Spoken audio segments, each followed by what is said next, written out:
Is there diplomacy in music? I'm Anjali Thomas, a deputy editor at ThePrint, and with me is Nirupama Rao, India's former foreign secretary and ambassador to America and China. As founder of the South Asian Symphony Foundation, Ambassador Rao is in Delhi for a very special concert, Peace Notes. Its message, diplomacy through music. Thank you for joining us. Thank you very much, Anjali. Happy to be here. I'm really glad to meet you. Now, you started the foundation in 2018, and the world seemed to be a more peaceful place. There was no COVID. The Taliban were not in Afghanistan at that point. Today there's Israel and Gaza, Ukraine and Russia. Was it a premonition? Or were there signs pointing to that this peace that we were enjoying was fleeting? It's very difficult, really. Of course, with the benefit of hindsight, you can always say that there were many impending signs that things were not completely normal. But really speaking, at that time in the summer of 2018, the setting just seemed right for us to set up the foundation and to begin work on putting together the musicians who would form the South Asian Symphony Orchestra. And we had really no, portent at that time that COVID was around the corner, or at least was going to happen in the next year and a half. And the Russia-Ukraine war had not, of course, begun, although, when Russia had absorbed, if one can use the word, Crimea in 2014, there were signs of the fact that all was not well between Russia and the West, although the Western reaction at that time was fairly tepid. They really did not take too much issue on what had happened in Crimea. And of course, the Israel-Gaza situation, nobody really saw it coming. In fact, the whole Palestinian issue seemed to have receded somewhere into the fog of, unknowing. Because nobody was really talking about it. And then there's more to be said, of course, as to how everything happened, but that's not why we're here what we're here to talk about. So we set up the foundation. I wanted to use my experience in diplomacy and my knowledge and awareness of our neighborhood and the complexity of the relations that have divided us through the decades. In a manner, using that experience in a manner to explore the possibilities of how we would be able to build bridges and overcome these divides, not in a way that would solve all the problems, but at least begin a process where there would be more mutual understanding at the popular level. And you keep saying you built it. How did you find the right musicians? What made you decide to do a symphony orchestra? Well, to my mind, an orchestra, is a model of what society should be like. Because, ideally, when we talk of society, we talk of diversity, we talk of plurality, we talk of many kinds of people coexisting. It's a lovely metaphor. Exactly. So an orchestra is a metaphor for what society should be like, ideally. And it may sound utopian, I concede that point. But then I've always maintained that every map in the world should have a place called utopia. And therefore, this was utopian, yes. And we had nowhere to start from, really. Because as you know, we don't have a tradition of orchestras in every city of India, for instance. If you go to many other countries in the developed world, at least, and even in China, there will be orchestras for every city, literally. Philharmonic orchestras, symphony orchestras, chamber orchestras, quartets and quintets. And, that tradition has lived on. But in India, we have our very rich and enduring traditions, cultural traditions, in Hindustani and Carnatic classical music, vocal music. And of course, we have the entertainment industry that revolves around Bollywood and the regional cinemas. So there's no dearth of music in India. But we don't have orchestras. And even, I right. believe, correct me if I'm wrong, even the recording industry uses mostly electronic Yes. instruments and technology to build the beautiful music that you hear and, becomes a Yeah. hit song for the movies. So we had them, in fact, in the 50s, there were orchestras. And in fact, many of our towns, it must have been a colonial legacy, had bandstands. If you go, for instance, to Cubbon Park in Bangalore or Lal Bagh, there's a Lalbagh, Cubbon bandstand. Park, and Bombay, it's Bandra Bandstand. Exactly. It's called Bandra So that was Bandstand. where you had these music bands, maybe a police band or a military band, play during weekends. Yeah. They would people would congregate there, families would come, it would become an outing, and there would be music. But all that has gone today, and this picture of different musicians coming together in large groups to create harmony Yeah. and to perform music that all comes together. That was really the idea that I had in forming the orchestra. So I had to literally start from the scratch. There were a few musicians in India, that's true, mainly in the strings, violins and Yeah. some cellists, some double bass players. But as far as wind and horn, the trumpets, yeah. the trombones, for classical music, I'm talking Yeah. of bassoons, we didn't have that level of competence. We have wonderful pianists in India, some really, really talented pianists. I know of young people in Bangalore, for instance, who are doing so well in piano and who could obviously compete in any international competition and win accolades and prizes, but not as an orchestra. Now, China, our nearest neighbor, and our, in many ways, a rival and competitor. If you talk to people, I wouldn't say friendly, an adversary today, I would say. Yeah. But whatever it is, a competitor in many senses of the word. And at 30 years ago, I remember the stage when China and India, we were at the same levels, really, of development and GDP and general, living standards of the people. And China has, progressed very fast in the last 2 decades. And there is asymmetry between India and China today.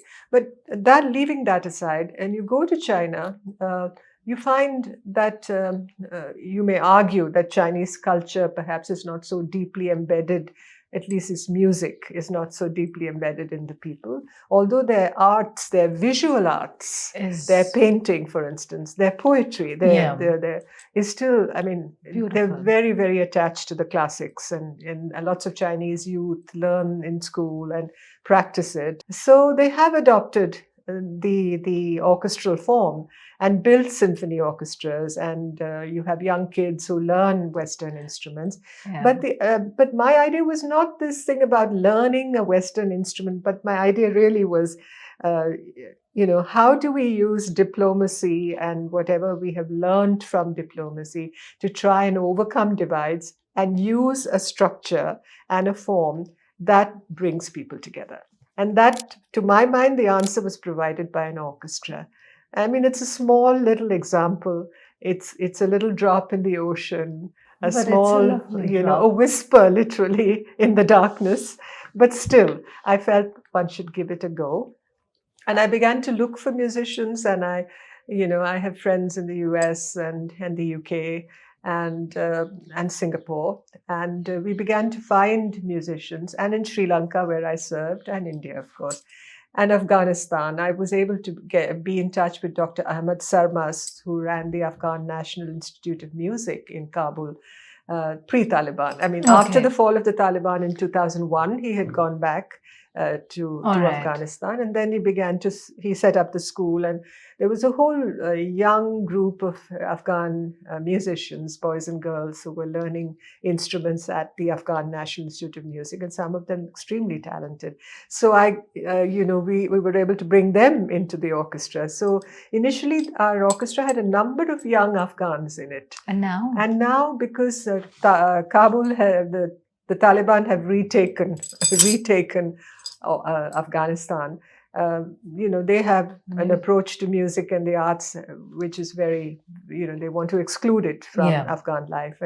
And so these young musicians have left the country and they've taken asylum in different Western countries. So it's become difficult to bring them back into the orchestra because there are lots of other formalities now that they're refugees. So they did come for 1 or 2 concerts after the fall of Kabul from wherever they were located.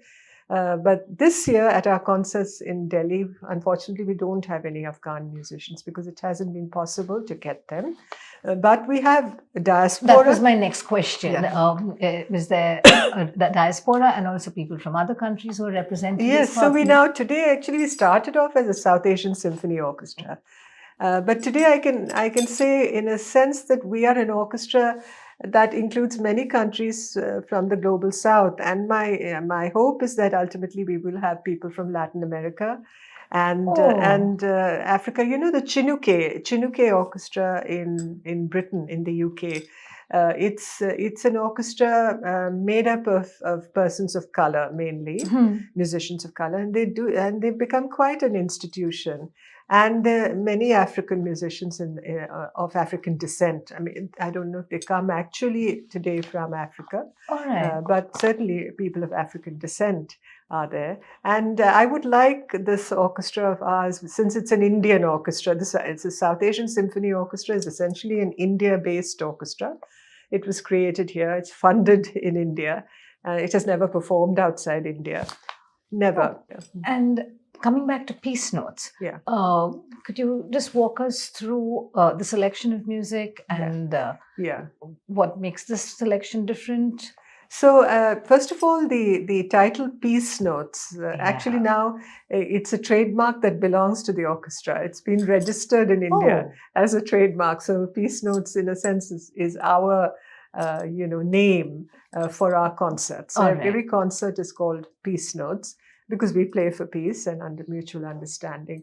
So the selection of the repertoire, we always begin with this song in Sanskrit called Maitrim Bhajata, which was composed by the Shankaracharya of Kanchi in the mid-1960s, and the music for which was provided for by Vasant Desai, who wrote for the Hindi film industry. And the song itself, Maitrim Bhajata, really means cultivate friendship among nations and give up conflict and violence, and always approach your fellow human beings with a spirit of compassion, generosity, and self-control. Those are the words actually from the Upanishads, Datta, Damyata, Dayadvam. So Datta meaning generosity, Damyata self-control, Dayadvam compassion. So when we use those words, we sing. There is a singer, this time she's coming from Chennai. She'll be performing that with the tabla to accompany her. So we begin, that becomes a song of invocation for Peace Notes, Maitrim Bhajata. And then we play, since we are an international, the message is also international because we are communicating with the rest of the world and we are bringing the rest of the world to us, literally. So we will be playing classical music from the West, but we always include something that comes from the region.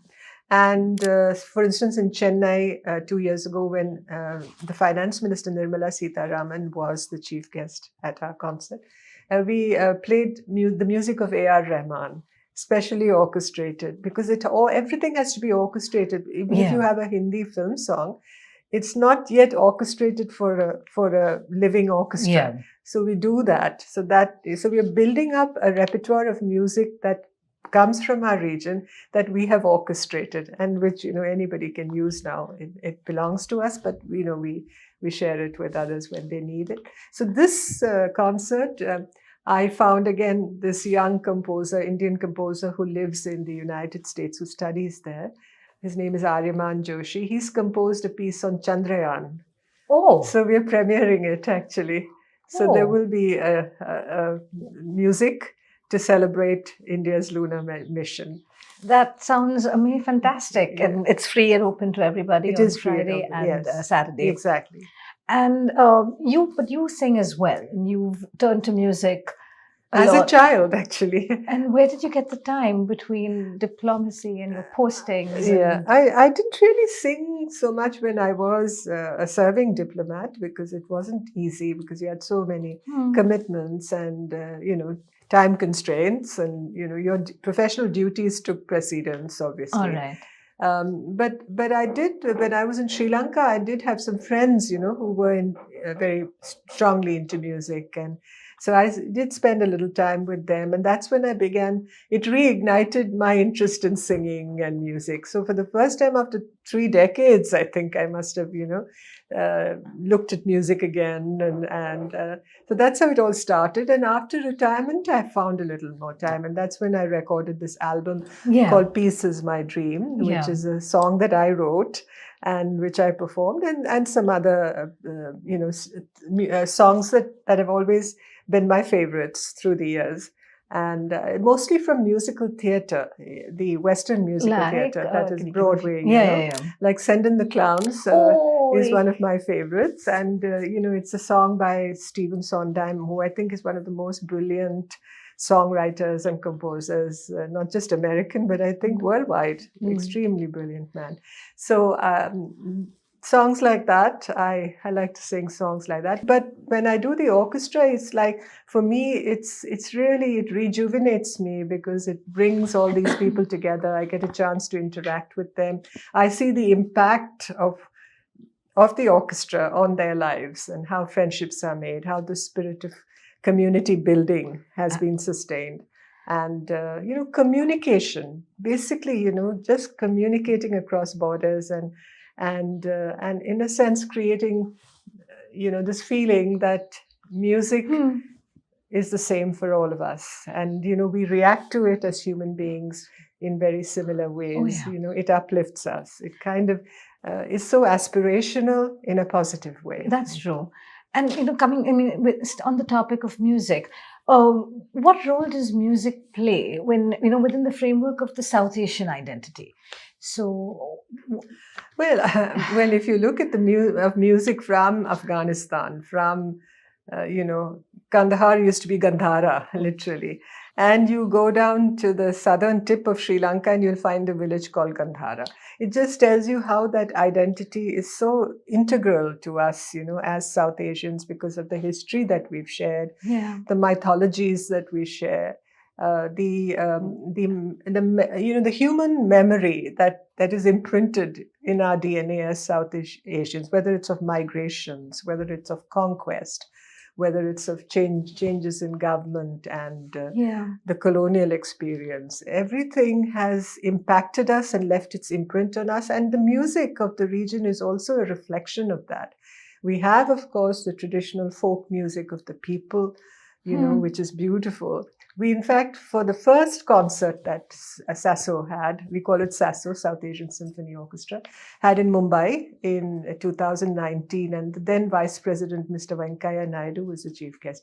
We commissioned a composition called Humsafar, which means, that we're all traveling together, and we incorporated folk songs from India, from Afghanistan, from Nepal, from Pakistan, from Bangladesh and Sri Lanka into one composition.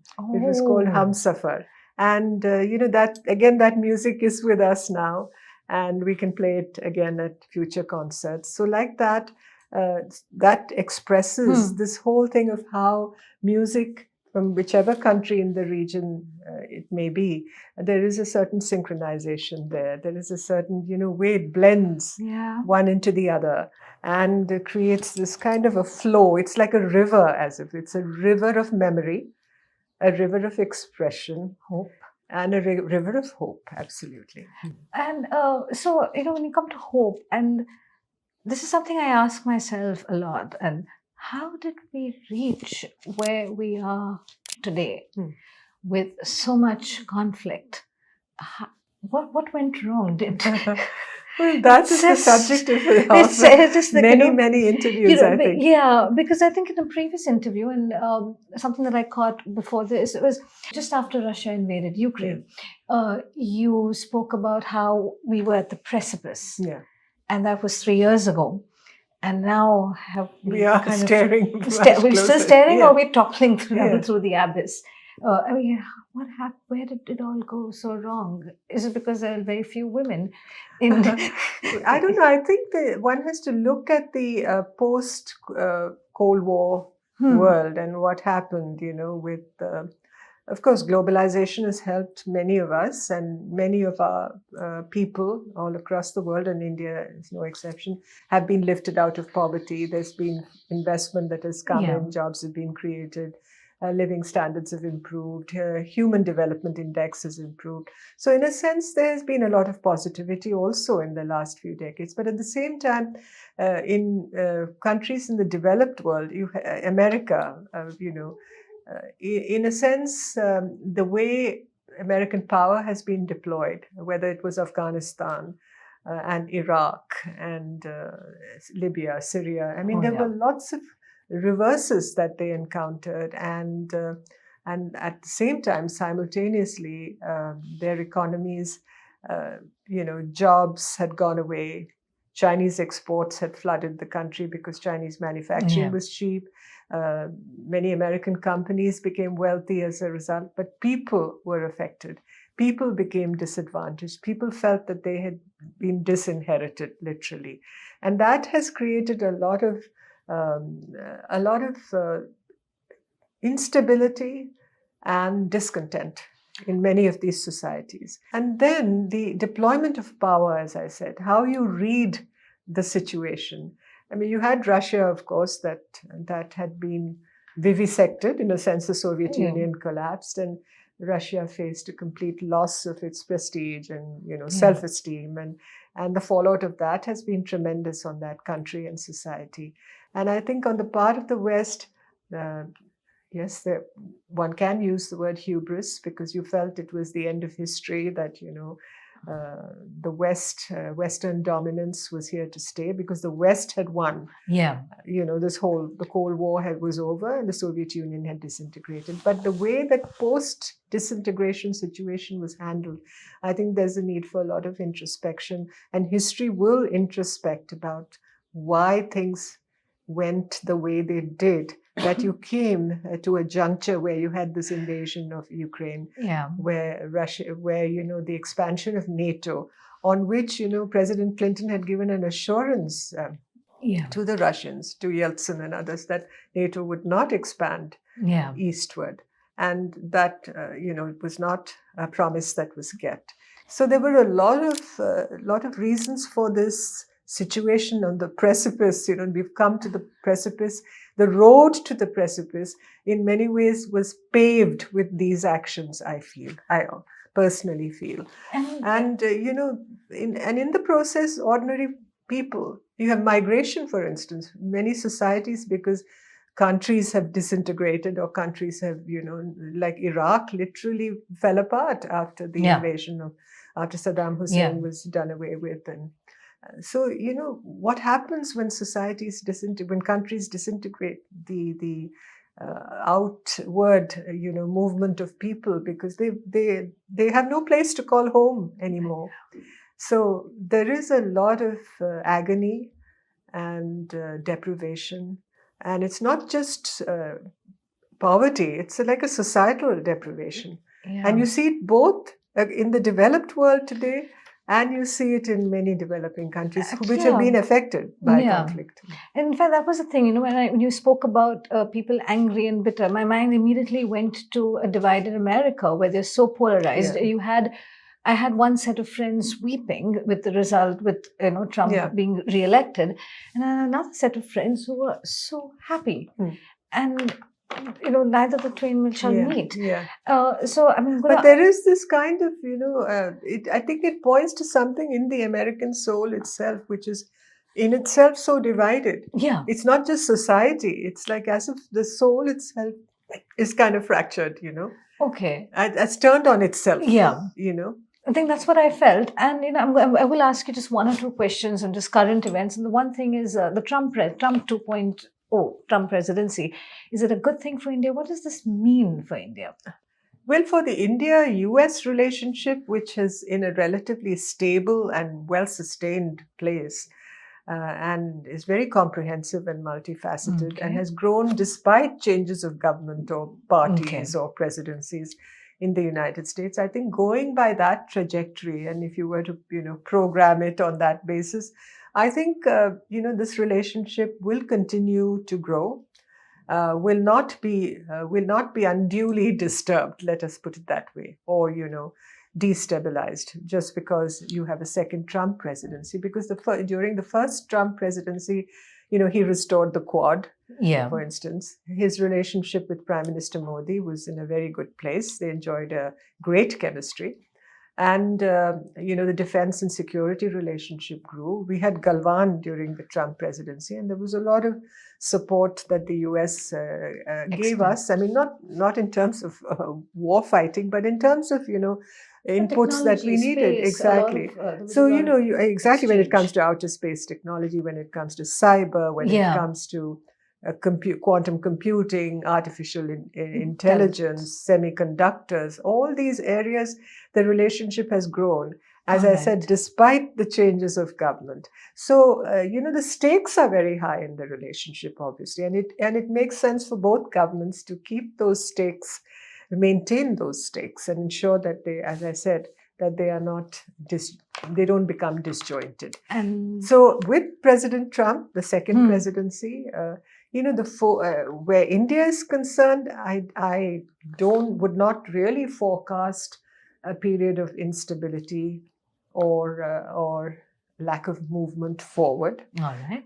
On trade, yes, I don't discount the fact that Mr. Trump being so focused on tariffs and balanced trade and what he calls fair trade, might also look at India and look at we have a favorable trade balance with the US, as you know, and that might become a cause for Mr. Trump to seek some action on the trade front against India.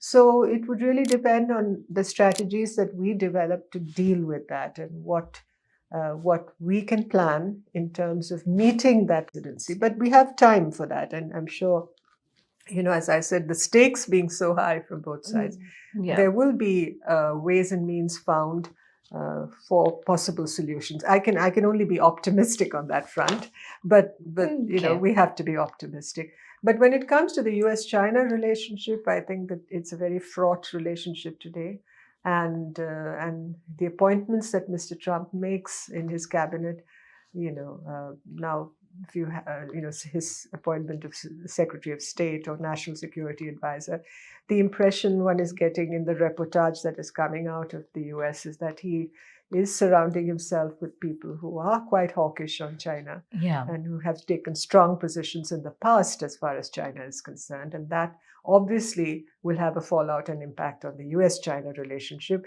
which doesn't leave all of us, we can't remain unconcerned about that, because it impacts all of us, whether it's on trade, whether it's on channels of communication, whether it's maritime security, whether it's what happens on Taiwan, for instance. Because today Taiwan, the whole silicon shield of Taiwan and the fact that it is the center of the global semiconductor industry doesn't make Taiwan just a little island off the coast of China.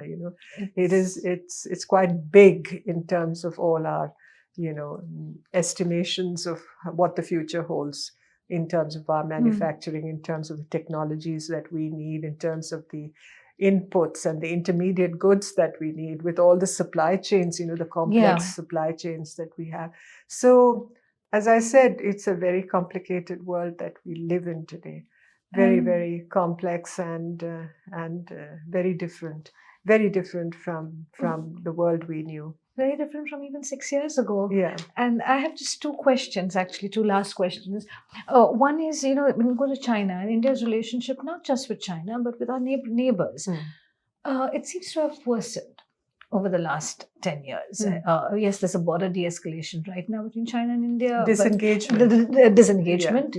But it seems to have worsened over the last 10 years. What happened? No, I think with Pakistan, as you know, there is a history to this relationship, and it's not just 10 years. It goes back to partition and the post-partition years, and the whole progression of, or the lack of progression in India-Pakistan relations, and the terrorism factor. And we have to recognize that as far as this relationship is concerned, there is a consensus among the people of India today that, doing business with Pakistan has only brought us pain in the past as a people. I'm not just talking as governments or, commerce or business establishments. People have suffered. People have been victims, for instance, of terrorism. And there is, in fact, the reason why, our backs are turned on Pakistan, it's very clear that, the inimical policies that Pakistan, sustained through the years vis-a-vis India are really a cause for what has happened in the India-Pakistan relationship. It's not for want of initiatives taken by India. I mean, even Mr. Modi reached out, you remember, soon after his first, at the start of his first administration. And you saw what happened with Pathankot and Balakot. And, it's just as if history was repeating itself each time. So I think it's, in that sense, a break has happened.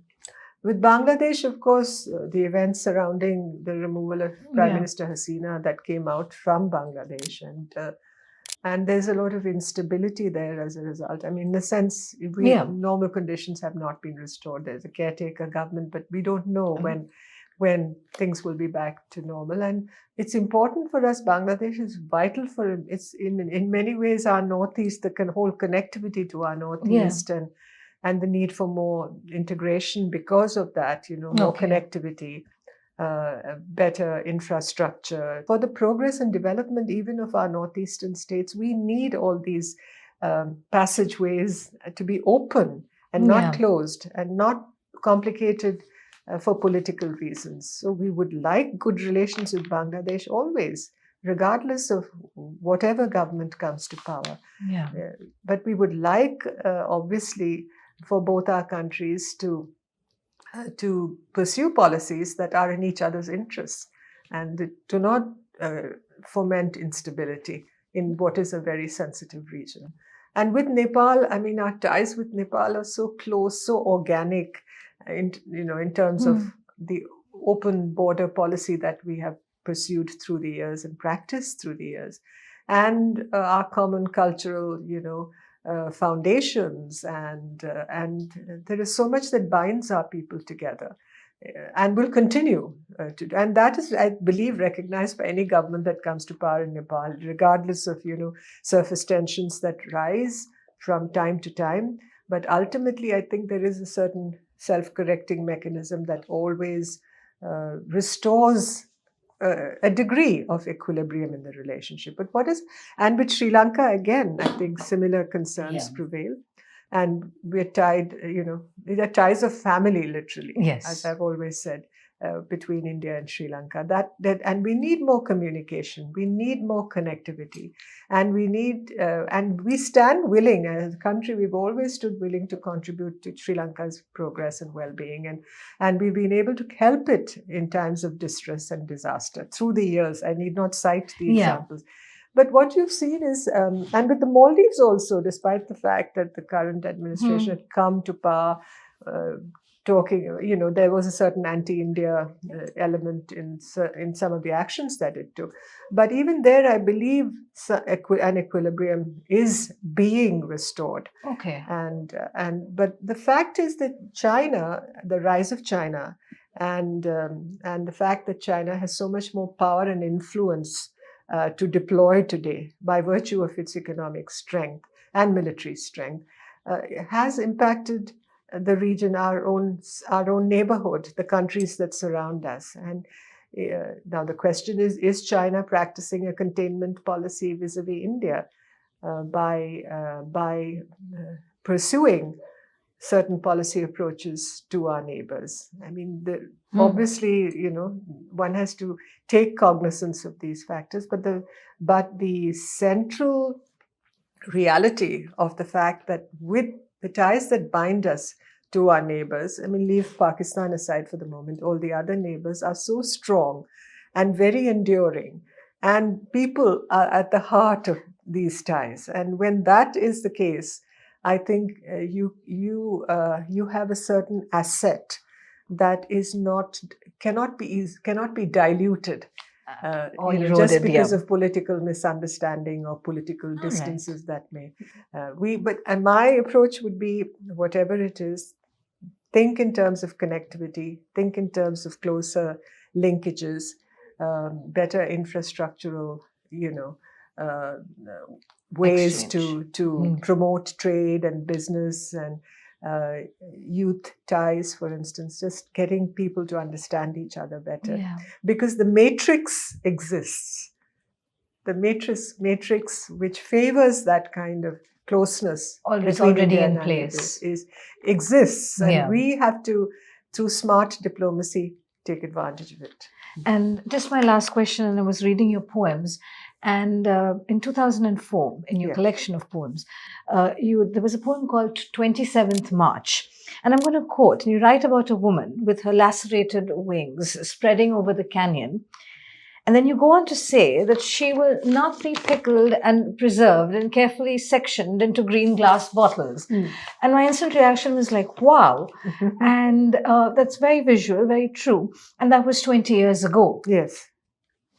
Have things improved? Do you see more women, especially in diplomacy, We certainly see more women in diplomacy today, right across the global spectrum.